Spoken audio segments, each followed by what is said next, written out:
இந்த வேளையில் ஒரு கேள்வி எங்களுடைய உள்ளத்தில் வரலாம்.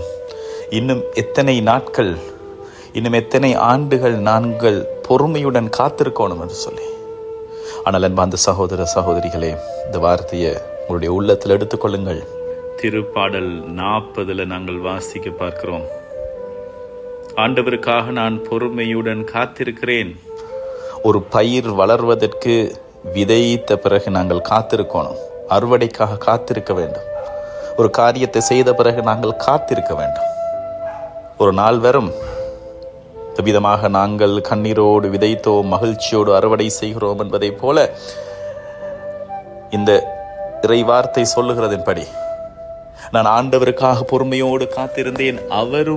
அவரும் என் பக்கம் சாய்ந்து எனது மன்றாட்டை கேட்டருளினார்.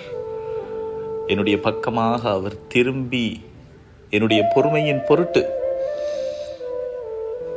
அவருடைய ஆசீர்வாதம் எனக்கு வரும் என்று சொல்லி நான் இறுக பிடித்து, ஆண்டவரை இறுக பற்றி பிடித்து நான் பொறுமையோடு காத்திருந்த அந்த காரணத்தின் நிமித்தம் பகைமை உணர்வை விடுத்து நான் இறைவனை இறுக்கமாக பிடித்து காத்திருந்ததின் பொருட்டு, தாய்மரியாளை இறுக்கமாக பிடித்து திருச்செபமாலையை சொல்லி தாய்மரியாளுடைய பரிந்துரையை வேண்டி நான் காத்திருந்ததன் நிமித்தம், ஆண்டவருடைய வார்த்தையை நான் குழந்தையைப் போல நம்பியதன் நிமித்தம், என் பிரியமான அன்பு சகோதர சகோதரிகளே, அவரும் உங்கள் மன்றாட்டை நிச்சயமாக கேட்டருளினார். திருப்பாடல் சொல்வதை போல அழிவின் குழியிலிருந்து அவர் என்னை வெளிக்கொணர்ந்தார்.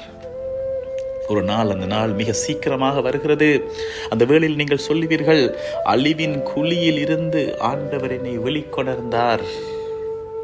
அற்புதங்கள் 1 மடங்கல்ல, 2 மடங்கல்ல, 100 200 மடங்காக அவர் என்னை ஆசீர்வதித்தார்.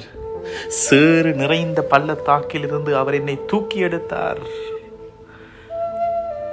சுற்றி இருக்கிற சேறு நிறைந்த சூழ்நிலைகளில் இருந்து, மனித மட்டத்தில் கைவிடப்பட்டிருக்கிற நிலைகளில் இருந்து ஆண்டவர் என்னை தூக்கி எடுத்தார். ஹல்லேலூயா. ஆண்டவர் என்னை கற்பாறையின் மீது நான் காலூன்றி நிற்கச் செய்தார். இனிமேல் நான் விழப்போவதில்லை. என்னுடைய காலடிகளை அவர் உறுதிப்படுத்தினார். அல்லேலூயா. என் பிரியமான அன்பு சகோதர சகோதரிகளே, பொறுமையாக காத்திருப்பது, பொறுமையோடு காத்திருப்பது என்பது மிக மிக கடினமான ஒரு காலம். ஏனென்று சொன்னால், நாங்கள் வாழக்கூடிய இந்த காலத்தில் எல்லாவற்றிற்கும் தீர்வுகளை நாங்கள் உடனே தேடுகிற ஒரு காலம். ஆனால் ஆண்டவருக்காக நாங்கள் பொறுமையோடு காத்திருக்கும் பொழுது அந்த பொறுமை ஆசீர்வாதங்களை பல மடங்காக பெருக்கெடுக்க செய்கிற, அற்புதங்களை செய்கிற ஒரு காரியம்.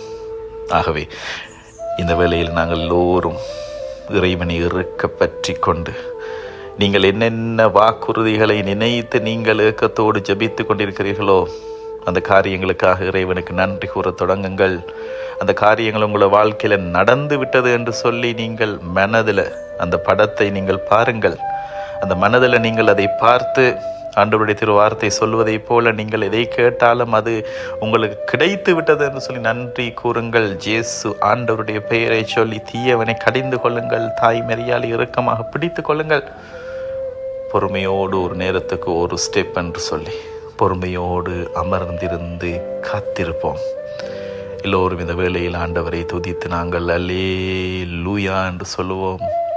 அல்லேலூயா ஆண்டவரே, நன்றி ஆண்டவரே, நீர் செய்கிற ஆசீர்வாதங்களுக்கு நன்றி ஆண்டவரே. நீர் கொடுத்த வாக்குறுதியின் பிரகாரம் நீர் எங்களுக்கு தர இருக்கிற அந்த நல்வாழ்வுக்கான அந்த திட்டங்களுக்காக நன்றி ஆண்டவரே. நீர் தருகிற அந்த ஆசீர்வாதங்களுக்காக, அந்த பொருளாதார விடுதலைக்காக, உடல் நலத்திற்காக, குடும்பத்தில் நிலவ இருக்கிற அந்த அமைதிக்காக, மடை போல திறந்து என்னுடைய ஆசீர்வாத அருவிகளை நான் பெருக்கெடுத்து ஓடச் செய்வேன் என்று சொன்ன அந்த வார்த்தையின் பிரகாரம் ஆண்டவரை எங்கள் வாழ்வை நீர் ஆசீர்வதிக்கின்றமைக்காக உமக்கு நான் நன்றி கூறுகிறேன். நல்ல பிதாவே, ஆமேன், ஆமேன்.